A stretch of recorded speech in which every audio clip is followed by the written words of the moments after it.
जय भीम नमो बुद्धा। दोस्तों, मैं राहुल नागपाल और आप देख रहे हैं राहुल लाइव 85। आज बात करूंगा मैं फुकरे फिल्म की मेन हीरोइन ऋचा चड्ढा के बारे में। वही भोली पंजाबन का किरदार जिन्होंने निभाया था और उनके जो उस फिल्म के जो अन्य करैक्टर थे, जिसमें चूचा जो एक करैक्टर था वो एक महत्वपूर्ण कॉमेडी करैक्टर था, जिसके साथ में उनकी बहुत ज़बरदस्त एक्टिंग का नज़ारा हम लोगों ने देखा था और बहुत ज़बरदस्त मूवी थी जो फुकरे थी। बाद में फुकरे रिटर्न भी आई। अब आप कहेंगे कि राहुल, आज किसी मूवी से संबंधित या किसी हीरोइन से संबंधित बात करना या उसके लिए ब्लॉग बनाने की ज़रूरत क्या है? तो ज़रूरत इसलिए है कि पिछले दिनों ऋचा चड्ढा उन दिनों चर्चा में आई, उस समय चर्चा में आई कि जब वो एयरपोर्ट पर बाबा साहब डॉक्टर बी आर अम्बेडकर की टी शर्ट पहन करके एयरपोर्ट पर पहुंच गई और बाबा साहब की फ़ोटो उस टी शर्ट पर छपी थी और नीचे जय भीम लिखा था। बहुत सारे वेब पोर्टल वालों ने उस पर वीडियो बनाए और उसको हाईलाइट किया बात को। फिल्मी दुनिया में पहली बार इस प्रकार की कोई घटना घटी कि कोई हीरोइन बाबा साहब डॉक्टर बी आर अम्बेडकर की टी शर्ट पहन करके, बाबा साहब डॉक्टर बी आर अम्बेडकर की फ़ोटो छपी हुई टी शर्ट पहन करके किसी सार्वजनिक स्थान पर गई हो और वो फ़ोटो क्लिक हो करके तमाम जो प्रिंट मीडिया है, अखबार है, पत्र पत्रिका है, उनकी सुर्खियां बनी हो। तो ये ऋचा चड्ढा जो भोली पंजाबन फुकरे फिल्म की हीरोइन थी, उनकी एक पिछले दिनों का जो एक कार्य है जिसके लिए वो चर्चाओं में रही हैं और उन्होंने जो उनकी जो बेबाक अंदाज है जिसके लिए वो जानी जाती हैं, पहचानी जाती है, और अपनी एक्टिंग के लिए खास तौर से, तो मैं आज उनके बारे में इसलिए बात कर रहा हूँ। तो एक तो ये बात मैंने आप लोगों के साथ साझा की कि उन्होंने पिछले दिनों बाबा साहब के फ़ोटो की छपी हुई और जय भीम लिखी हुई टी शर्ट पहन करके वो सार्वजनिक पैलेस पर स्थान पर गई, एयरपोर्ट पर गई और वो सुर्खियों में रहीं। और उसके बाद में हाल ही में जो 7 नवंबर को महाराष्ट्र सदन में जो एक डॉक्टर अम्बेडकर अवार्ड हुआ है, जो बुद्धांजलि एक कंपनी है और जिसके डायरेक्टर हैं कैलाश मासूम जी। कैलाश मासूम जी की कंपनी है बुद्धांजलि, और बुद्धांजलि हर साल डॉक्टर अम्बेडकर अवार्ड जो है वो देती है उन लोगों को जो चाहे कला के क्षेत्र में, स्पोर्ट के क्षेत्र में, साहित्य के क्षेत्र में, लेखन के क्षेत्र में, पत्रकारिता के क्षेत्र में, भिन्न भिन्न क्षेत्रों में जो लोग काम करते हैं उनको वो बुला करके सम्मानित करते हैं। इस बार कोरोना के चलते कम लोगों को इनवाइट किया गया था और 25 लोगों को टोटल इनवाइट किया गया था। उसमें 5 लोगों को सम्मानित जो है वो डॉक्टर अम्बेडकर अवार्ड दिया गया था, जिसमें सुनील शेट्टी और ऋचा चड्ढा, सोनू निगम और एक सिंगर हैं उनको भी ये अवार्ड दिया गया था और 2 अन्य लोग और थे। तो जो महाराष्ट्र के राज्यपाल हैं केसरी साहब, उन्होंने ऋचा चड्ढा को डॉक्टर अम्बेडकर अवार्ड दे करके सम्मानित किया था। और उसके बाद में 2 दिन पहले अभी ऋचा चड्ढा ने एक बात जो है वो अपने ट्विटर हैंडल पर और सोशल मीडिया पर उन्होंने साझा की है। उन्होंने कहा है कि मुझे डॉक्टर बी आर अम्बेडकर, बाबा साहब डॉक्टर बी आर अम्बेडकर जैसी महानतम हस्ती के नाम से जो ये डॉक्टर अम्बेडकर अवार्ड मिला है, मैं इसके लिए तमाम लोगों का धन्यवाद करती हूँ। क्योंकि मेरा कोई गॉड फादर फिल्मी दुनिया में नहीं है, उसके बावजूद मैं फिल्मी दुनिया में अपने बल पर अपनी मेहनत से खड़ी रही और यहाँ पर मैंने काम पाया और एक मुकाम जो है वो हासिल उन्होंने किया है और मुझे डॉक्टर अम्बेडकर अवार्ड जो है वो मिला है। ये मेरे दिल के करीब है, नज़दीक है और मैं इसको ताउम्र इस पल को, इस क्षण को याद रखूँगी। तो डॉक्टर अम्बेडकर अवार्ड 2020 ऋचा चड्ढा को मिला और आप जब भी गूगल सर्च करेंगे तो गूगल पर उनकी फ़ोटो, बाबा साहब डॉक्टर अम्बेडकर को पुष्प चढ़ाते हुए, तथागत बुद्ध को पुष्प चढ़ाते हुए, और साथ में जो महाराष्ट्र के गवर्नर हैं केसरी जी, उनसे जो है वो डॉक्टर अम्बेडकर अवार्ड प्राप्त करते हुए फ़ोटो आपको मिल जाएंगी, दिख जाएंगी। साथ ही जो ऋचा चड्ढा ने कहा है अपने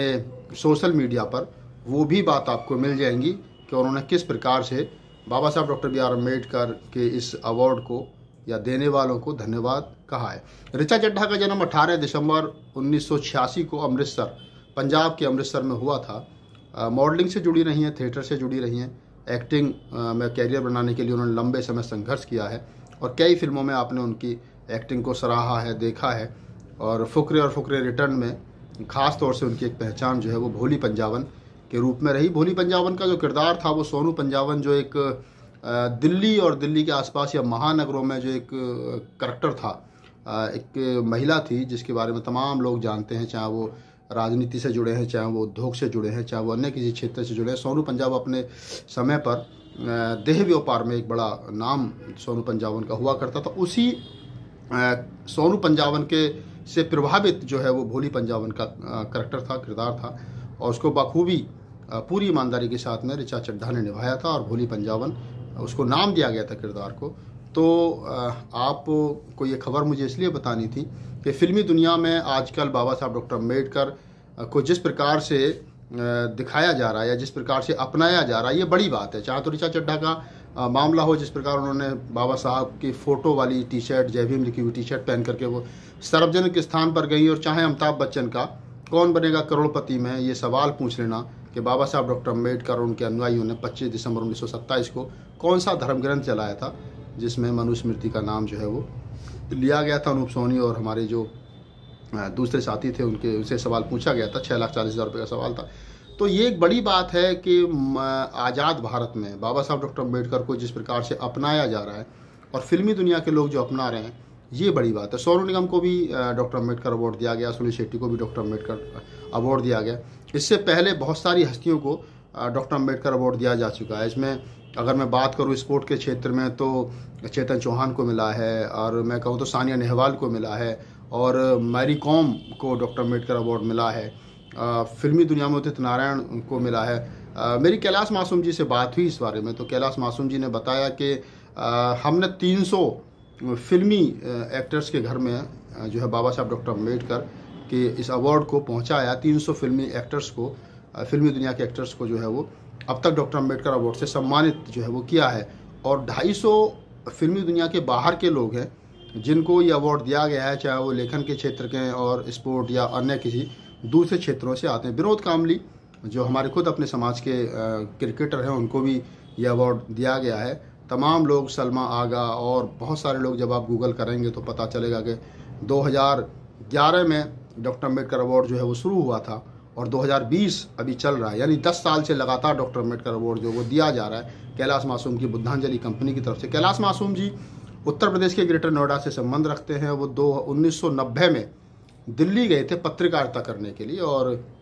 वो फीचर पत्रकारिता के क्षेत्र में थे। फिल्मी दुनिया के जो बड़े अवार्ड शो होते हैं उनको कवर करते थे, और एक मुंबई संध्या नामक एक अखबार था जिसके लिए वो पत्रकारिता करते थे। तो जब वो कभी बड़े इस प्रकार के अवार्ड शो देखते थे तो उनके मन में ये ख्याल आता था कि बाबा साहब डॉक्टर बी आर अम्बेडकर के नाम से भी अगर इस प्रकार का कोई अवार्ड दिया जाए और शो हो तो शायद बहुत अच्छा रहेगा। तो मैं धन्यवाद देता हूँ कैलाश मासूम जी को कि जिसकी शुरुआत उन्होंने 2011 में की थी और 2020 में हम लोग खड़े हैं, और तब से लेकर के और अब तक निरंतर वो इसको कर रहे हैं, चला रहे हैं, और तमाम बड़ी हस्तियों को वो इस अवार्ड से अब तक नवाज चुके हैं। मेरी फ़ोन पर उनसे बात हुई थी, उन्होंने मुझे बताया कि सिर्फ खान जो है, फिल्मी दुनिया का एक खान परिवार जो है, चाहे वो सलमान खान है, चाहे वो शाहरुख खान है, चाहे वो सैफ अली खान है, चाहे और खान है, या अमिताभ बच्चन, ये कुछ लोग जो हैं बचे हैं। इस बार सलमान खान को इनवाइट किया गया था, लेकिन वो शूटिंग किसी फिल्म की कर रहे हैं जिसमें वो व्यस्त थे और वो नहीं आ पाए थे। तो हमें उम्मीद है कि अगली बार जब ये अवार्ड शो होगा तो फिल्मी दुनिया के और भी लोग और तमाम भारतवर्ष के वो लोग जो अपने अपने क्षेत्रों में बेहतर करने का प्रयास कर रहे हैं। बाबा साहब डॉक्टर अम्बेडकर का सपना था कि भारत समता, मैत्री, करुणा, भाईचारे पर आधारित समता मूलक समाज की स्थापना हो, और जो लोग इस दिशा में काम कर रहे हैं अपने अपने क्षेत्र में, उन तमाम लोगों को अगली बार फिर चिन्हित किया जाएगा और फिर उन लोगों को सम्मानित किया जाएगा। बस ये खबर आप लोगों तक पहुंचानी थी कि ऋचा चड्ढा को और तमाम हस्तियों को डॉक्टर अम्बेडकर अवार्ड 2020 जो है वो मिला है। तो मेरी शुभकामना ऋचा चड्ढा और तमाम उन साथियों को जिनको ये अवार्ड मिला है, और मैं चाहता हूं कि ये कैलाश मासूम जी की पूरी टीम, बुद्धांजलि की पूरी टीम, मैं चाहता हूं कि ये तमाम लोग साथी इसी प्रकार से काम करते रहें और बाबा साहब डॉक्टर अम्बेडकर के सपने को साकार करते रहें। अगर आपको मेरा वीडियो अच्छा लगा हो तो उसको लाइक कीजिए, शेयर कीजिए, कमेंट्स कीजिए और हमारे चैनल को सब्सक्राइब कीजिए, और देखते रहिए राहुल लाइव 85। जय भीम, नमो बुद्धाय।